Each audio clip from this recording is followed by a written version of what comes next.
Yeah. My first and foremost question is related to the present state of Bangladesh. Your views, how do you look at the situation right now as we speak, sir? Right now, the situation is very bad. There is no law and order. Minorities are being attacked. It's the citizens themselves that are now have taken over to try to ensure law and order and providing security. Our Awami League, we have asked our Awami League members, especially the youth, to guard our own leaders, to try to guard the minorities. But of course, throughout the country, it's not possible throughout the country. The law enforcement agencies have quit. There is no police in Bangladesh right now. There is no one enforcing law and order in Bangladesh right now. Because today itself, the Nobel Peace Prize winner Mohammad Yunus has sworn in into the office as the Bangladesh interim leader. Uh, he says that they'll try to restore the democracy. What would be your take? Because you have seen the challenges which the country was going through. What would be your take on that, sir? Look. We all want a quick restoration of democracy. Of course, that is what we want. Right now we are in a completely unconstitutional situation. This government is completely unconstitutional. There is no provision for for a selected government selected by a small minority, because even the demonstrators, what you're seeing, we have 170 million people in Bangladesh. 20,000, 50,000 protesters are a tiny fraction of the minority. No one has voted for this government. And so whether they can restore law and order, well, it remains to be seen. They've only been in power for less than 24 hours. However, I doubt it. It's one thing to take over power in a coup. It's another thing to govern. They don't have the people's mandate. Who is going to listen to them? Right now, there are two main political parties in Bangladesh. No matter what you do, if you have democracy, with 170 million people between the BNP and our party, we have 100 million followers. They have not voted. They have not asked for. They have not supported this government. So without their support, how are you going to govern? And so I wait to see who is going to listen to this government. How are they going to? It's one thing to be placed in power. It's another thing to have people following you. And we shall see. That remains to be seen. But so far, in 12 hours, they're already starting to make mistakes. They've already announced that elections are not a priority. The priority is to have trials of the previous government to reform the country. Well, who gave them the mandate to reform the country? No one has given them the mandate. But the people of Bangladesh, they don't have the mandate of the people of Bangladesh. So who is going to support them? Who is going to follow their orders? We shall see. Right, because many countries, including India, the Prime Minister Modi also, when he spoke to Mohammad Yunus, he did mention about to save Hindus as well, which are being attacked there in Bangladesh. Your views on that, sir? That is inevitable. In the history of Bangladesh, there has been one government, and one government only, that has proven itself to keep the minorities of Bangladesh safe and keep Bangladesh safe from all militancy and violence. That was Sheikh Hasina. That was the Awami League. This is proven record in history. No one can argue that. So the last 15 years were the safest period in Bangladesh's history for minorities, for Bangladesh itself, and it was also the period of the highest economic development and growth. Even those who are criticizing Sheikh Hasina cannot deny it. So right now, is this non-elected government that does not have the support of almost the entire population of Bangladesh, that has no popular mandate, are they going to be able to keep the minority safe? You are already seeing the results. The minorities are trying to flee the country. I am worried about them. From the Awami League, I want to do what I can to keep the minorities safe, to restore law and order to Bangladesh, to bring back democracy. That is our goal. So you must have spoken to your mother as well, who's in India right now. How is former PM Sheikh Hasina is doing right now? She's all right. She's doing well. The first few days she was very upset, very despondent and depressed. But now seeing the attacks on our people, seeing the attacks on our minority, she has become angry. And we are not going to just walk away and let Bangladesh fall into chaos. We, as the largest political party in Bangladesh, we cannot do that We still have tens of millions of supporters. It is our job to carry out their mandate, and that is what we're going to do. And so we want quick restoration of democracy. So that, and I believe that Awami League still remains the most popular party in Bangladesh because of the last 15 years. No one wants to give up this development. No one wants to give up this security. And I believe if elections are held soon, Awami League will come back. We will restore law and order. We will keep the minority safe. We are the only ones who can. We are the only ones who've been able to do it.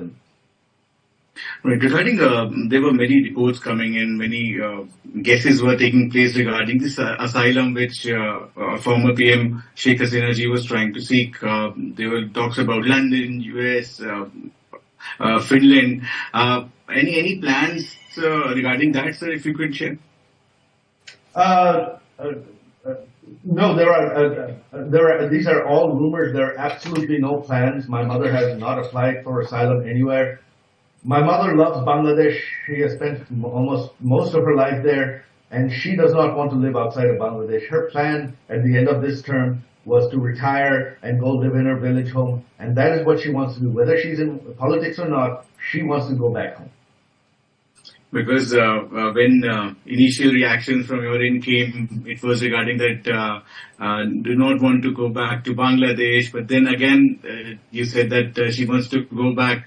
But will she return to politics again? That would be my question to you. Will Madam make the comeback?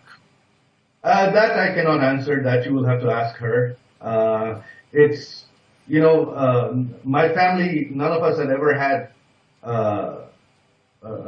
sort of greed for power or politics. Other than my mother, the rest of my family has been settled abroad. I myself have been settled in the U.S. for almost 30 years.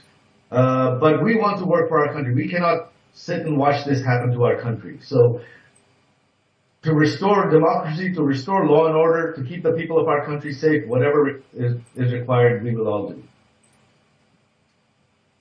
Sajeeb sir, if I may ask you, why the situation which boiled down to resignation of Sheikh Hasina ma'am, what prompted this situation? Why do you think it happened the way it happened? Because the tussle which we saw, the carnage which we saw, it was all evident. The visuals which we all saw.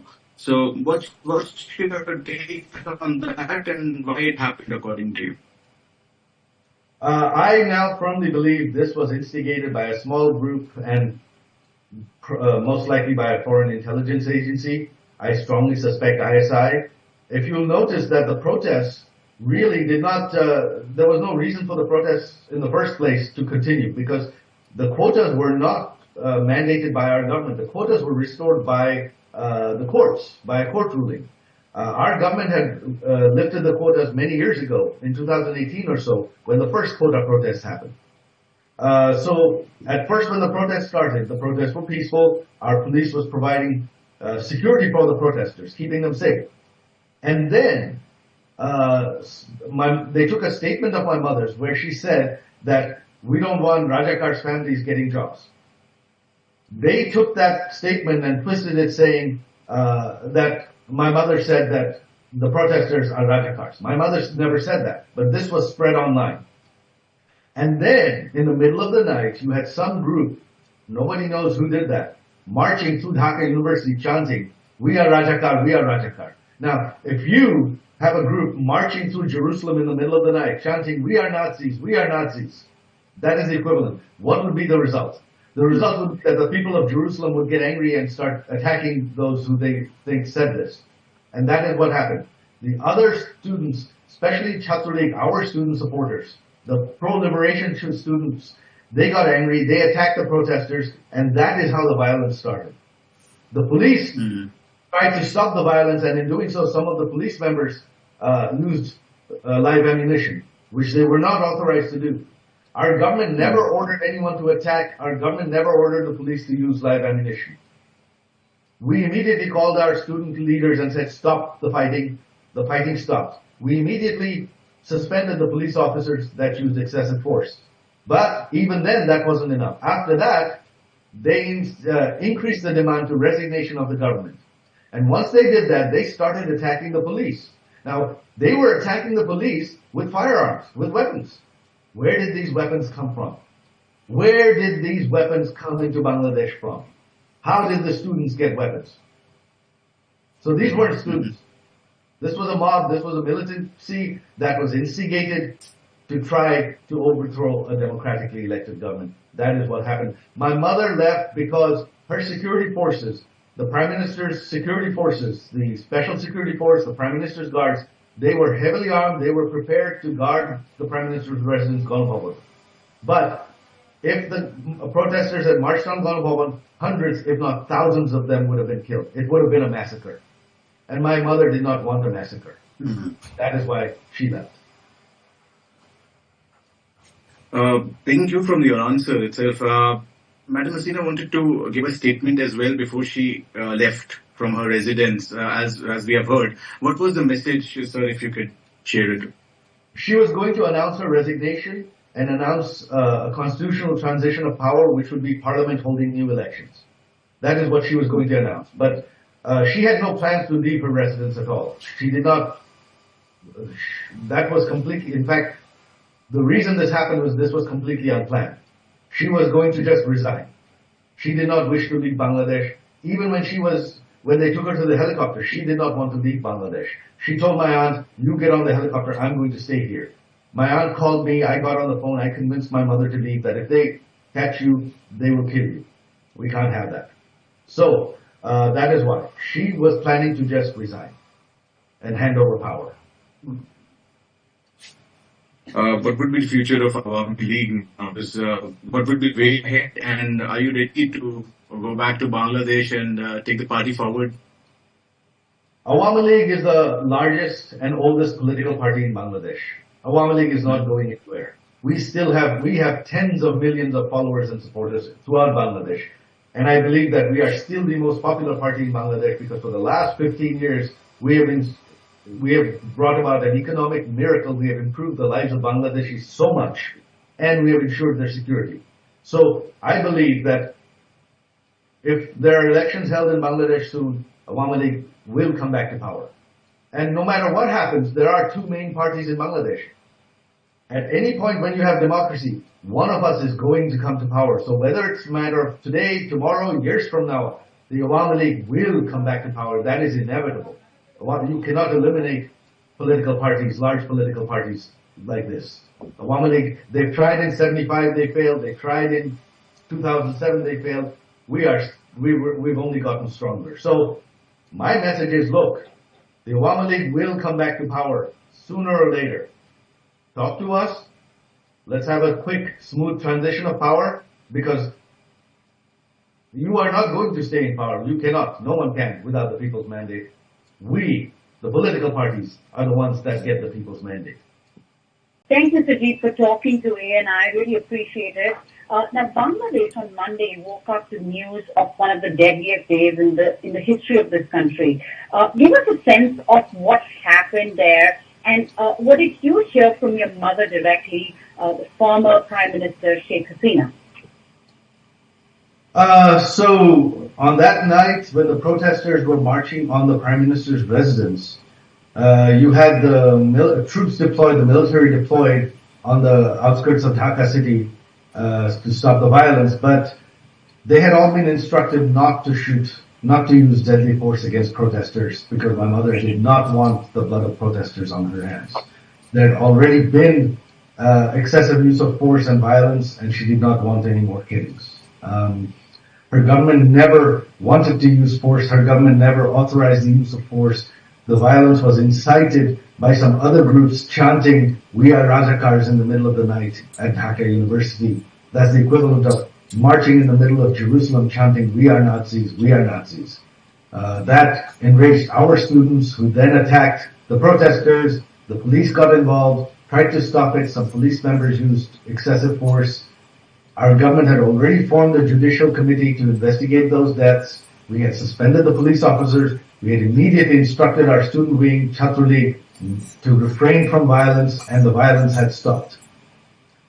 But when they were marching on, and at that point when they were marching, when they announced that they were going to march on the Prime Minister's residence and they wanted the resignation of this government, my mother's, the Prime Minister's Special Security Force, and the Prime Minister's guards, they were fully prepared to defend Gangbabu, the Prime Minister's residence. But my mother said, if you do that, hundreds, if not thousands of demonstrators will die.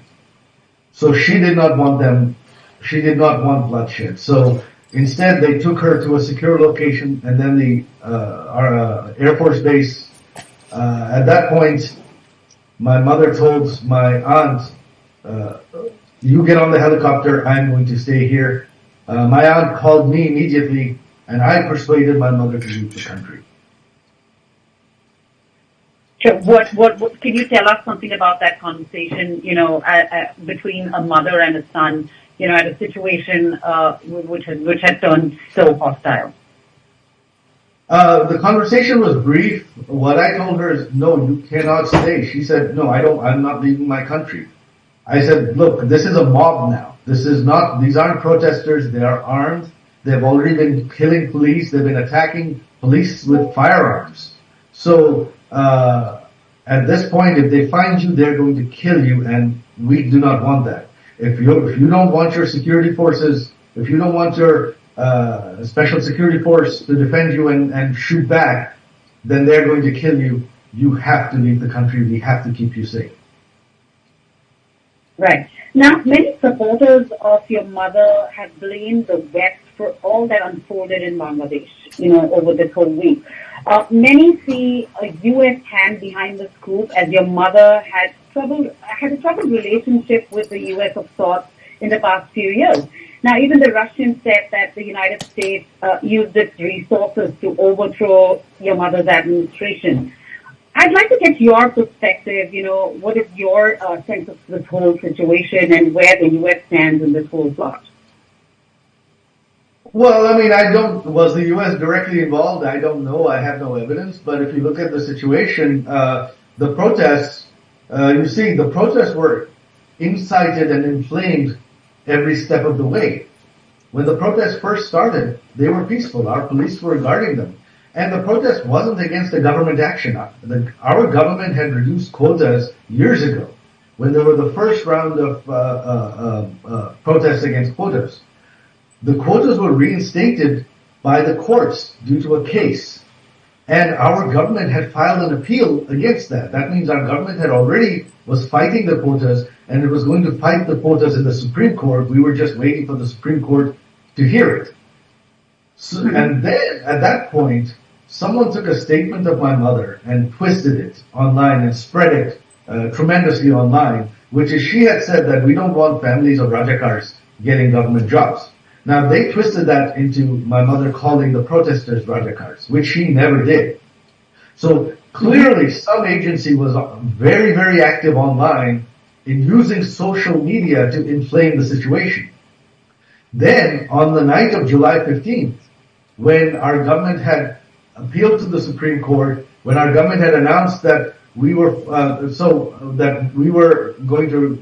the quotas to be rescinded, then someone started marching at Dhaka University in the middle of the night, chanting, "We are Rajakar, we are Rajakar." To understand that would be of someone marching in Jerusalem in the middle of the night, chanting, "We are Nazis, we are Nazis." This inflamed our student activists. Our student activists attacked the protesters. The police stepped in to try to stop the violence. Some police members used excessive force. Our government immediately told our student activists, our Bangladesh Chhatr League, to back down, not to fight, and the violence was stopped. We formed a judicial commission, a 3-member judicial commission to investigate the deaths, and we suspended all the police officers that used excessive force. So our government did everything to quell the violence.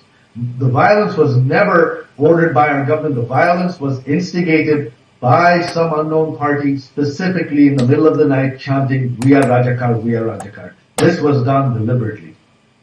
And then, that didn't stop there. Then the protesters started attacking the police, and they didn't just attack, they were armed with firearms. Now, where did these protesters get firearms? You can only a foreign intelligence service can supply firearms in a country. So you're trying to say it is an outside intelligence agency that has instigated this or supported this? I am that it has instigated it and supported it. I am convinced. Yes. So you don't have evidence that the U.S. did it, but you definitely think that it is something from the Western side? Well, I don't know if it's the Western side, but if you look who these protesters have selected, Dr. Yunus, he's a darling of the West. They've been championing him. They've been trying to get him into politics for decades now. So who else? I mean, if the West, and they were the first to congratulate his government and support it. So I think they're making it quite obvious that they probably had some involvement in this whole matter. Right. So now, your mother publicly did talk about like foreign involvement in the past in Bangladesh. Did she privately discuss with you about, foreign elements wanting to probably carve out a Christian state or, suppress the minorities there? I mean, no, that has not been the discussion at all. We're more concerned about the immediate situation. I don't think it's to carve out a minority state. I don't think that is something that we've ever thought was the goal in Bangladesh. I've always said that they have tried, especially the U.S. has always wanted a weak government that they can control, and that has always been the case. Right. Has the U.S. revoked Madam Hasina's visa? Is she applying for asylum? Did she apply for asylum there? I mean, your conversations with her when she was getting onto that chopper, or when she didn't want to get on and you forced her, did you ask her to come here to the U.S.? So what's the status of her visa? No, no one has revoked her visa. She has not applied for political asylum anywhere. Those are all rumors. Okay, they're all rumors. You can confirm that. Right. Okay. Now, did she have any intel about the coup from elsewhere, her supporters within your intelligence agencies? And at what point do you think that she misread the street protest? Did she misread it, or you think that she just didn't want to open up? No, I don't think she misread it. The problem was what we didn't expect was someone constantly inciting the protest. That we did whatever we could to. We met all the protesters' demands. Our government met all the protesters' demands. Tried to stop the violence immediately when it started, but clearly somebody kept inciting it, and that was something that was unexpected. And especially the protesters. The protesters being with firearms was the most shocking thing. That was completely unexpected. Right.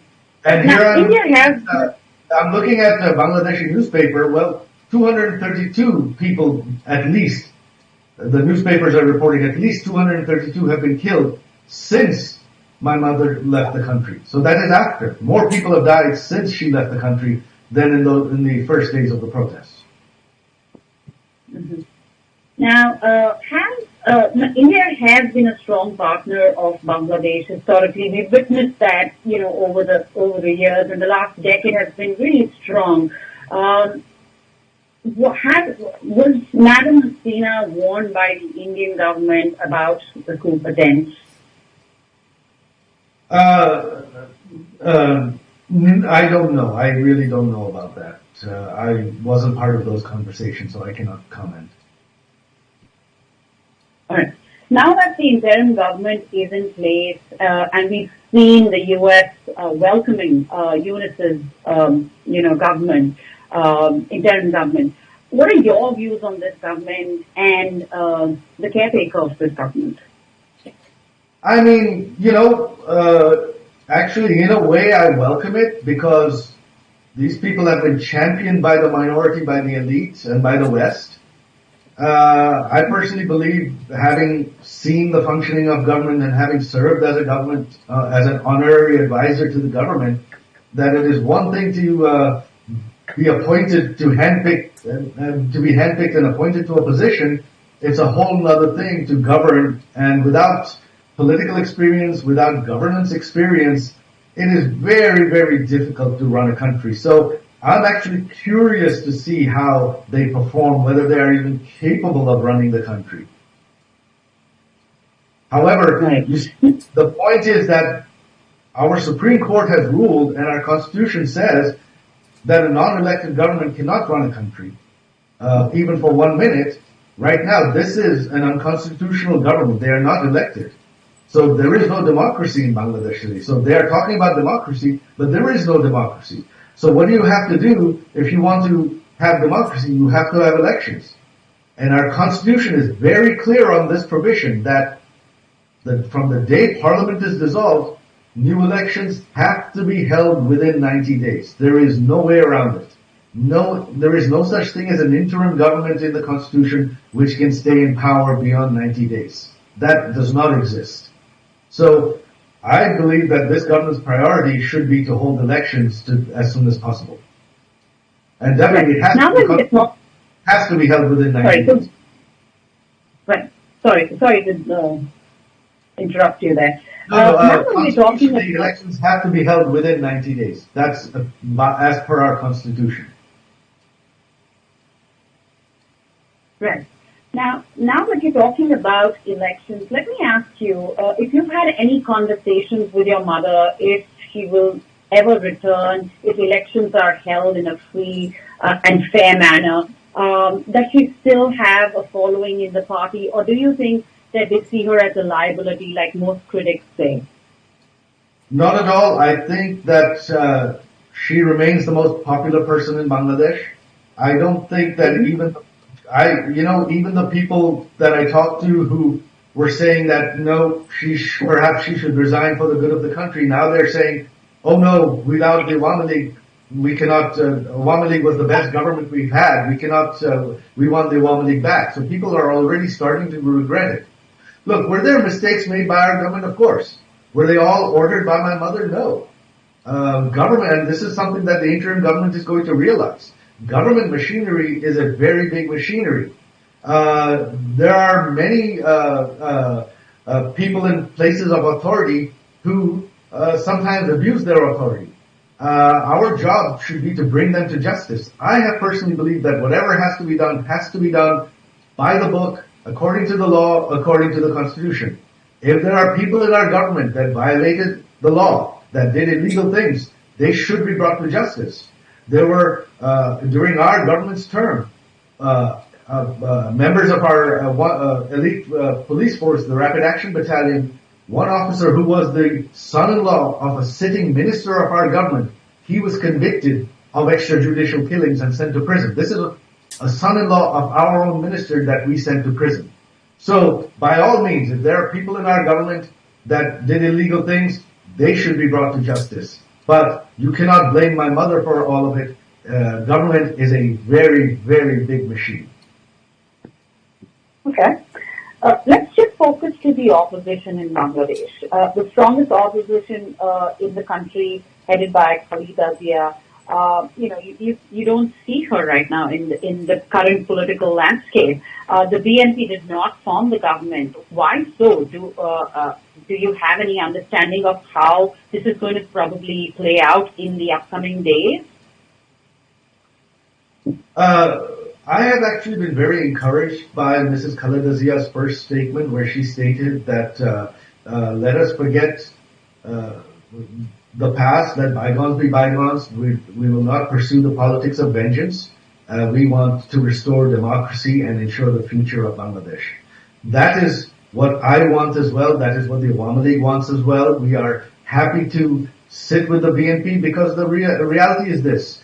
We are the two largest parties in Bangladesh. In any political system, that is what you end up with. Whenever there is democracy, power is going to transition from time to time between these two parties. That is inevitable. Someday we will be in the opposition, someday they will be in the opposition. We can agree to disagree, but we have to work together democratically. And so I say to the BNP, let us work together, let us try to restore democracy to Bangladesh, and let us agree to let bygones be bygones. And from now on, we can agree to disagree, we can argue at each other, but we will govern democratically for the future of Bangladesh and always hold free and fair elections. That is my goal. I want free and fair elections in Bangladesh. Right. The visuals that played out, on Monday of vandalizing of the Mujib statues, the museum, have Madam Hasina's actions or things that didn't go right in this administration in any way tarnished his legacy? At least that's what the students and the critics are saying at this point. Of course they're saying that, but Sheikh Hasina is not Sheikh Mujib, just as I am not Sheikh Hasina. We are our own individuals. So my grandfather's legacy is unblemished. He led the independence. You cannot deny that. And even the killers of 1975 who murdered my entire family, they did not desecrate his home the way these mob, I wouldn't call them protesters, I would call them a mob. Because if you believe in democracy, if you're talking about tarnishing legacy, what have they done? They've been killing and burning and looting. These are the people that are claimed to be democratic. They're criticizing my mother's legacy. This is worse than the pot calling the kettle black. You are nothing but a mob. You are desecrating everything. You are killing people blatantly. So if you want to have justice for the killings of July 15th, there have to be justice for the killings now as well. So there should be trials for everybody, for both sides. Let us have that in Bangladesh. Let us have justice. Let us have trials for all of the killing in Bangladesh. Not just on one side, but from both sides. And for all the civilians that have been killed, for the minorities that have been killed, for our leaders that have been killed. Let us have justice for all of this. I welcome it. Right. Ever since, Bangladesh got its independence, it was all about Joy Bangla, which is now being replaced by Bismillah Bangladesh.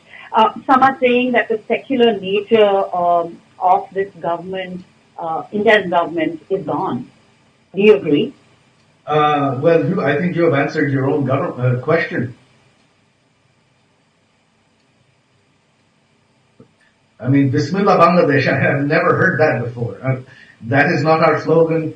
I don't think the people of our country will accept that. So, and yes, clearly they're showing that they're not secular at all. They claim to be secular, but if they're saying Bismillah Bangladesh from Joy Bangladesh, Joy Bangla, then that is not secular at all. Give us a sense of the situation of the minorities, especially the Hindus in Bangladesh. Your friends, people who you have known for so many years. Do you have any personal accounts that you can share with us? Do you think that the secular fabric of this country, of your country, is completely wiped off at this point? No, it is not wiped off. This is the mistake people make again and again. It is not wiped off. Look, it's been a week. It has been less than a week. You are not going to eliminate, Awami League and BNP between them it's a country of 170 million people. Between Awami League has tens of millions of supporters and followers. You're not going to eliminate their ideology overnight, no matter what you do. And the only way to test it, really, to test your question, is to have elections. Let us see what the people of the country want.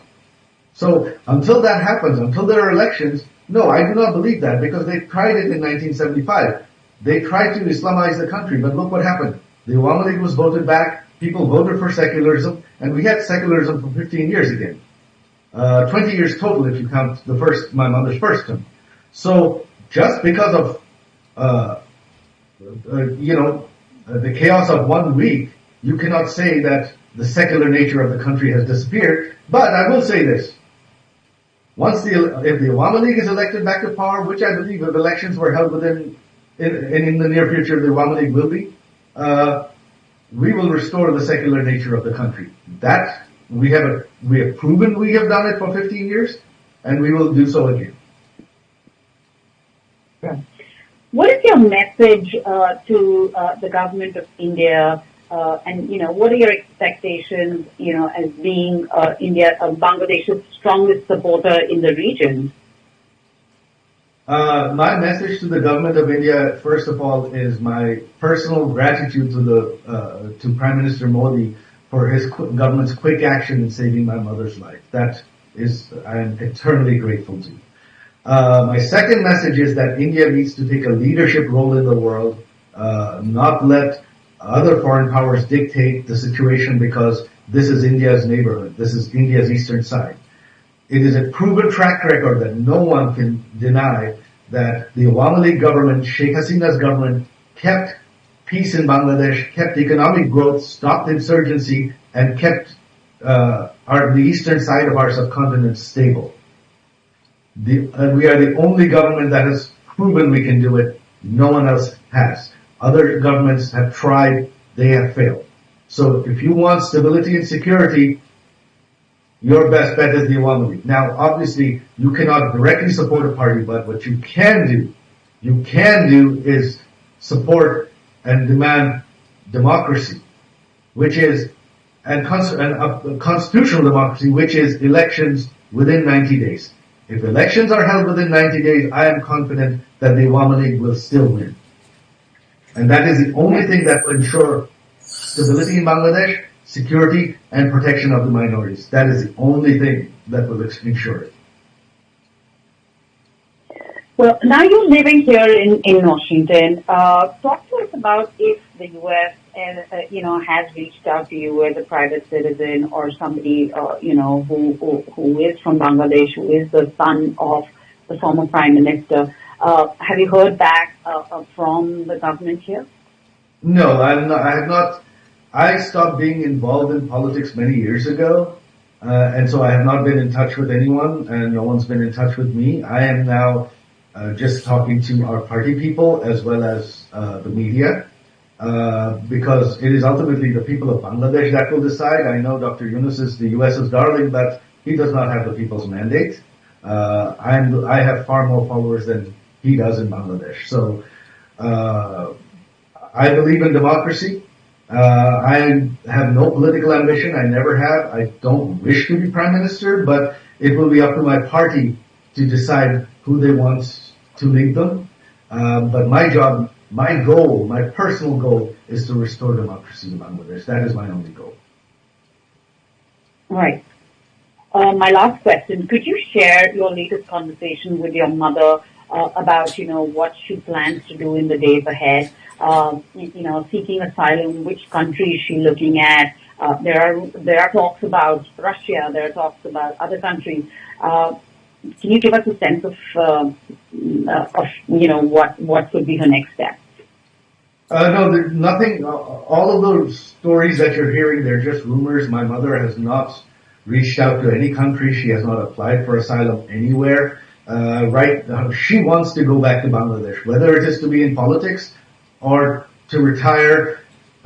She had been telling me for years that this was her last term. She will go back to Bangladesh. She wants to live in her village home and retire. That is her ultimate goal. And she just wants to be home. She just wants to go home. That's all. All right. On that note, thank you so much for talking to ANI. I really appreciated you spending that much time with us and having this conversation with us. Thank you very much.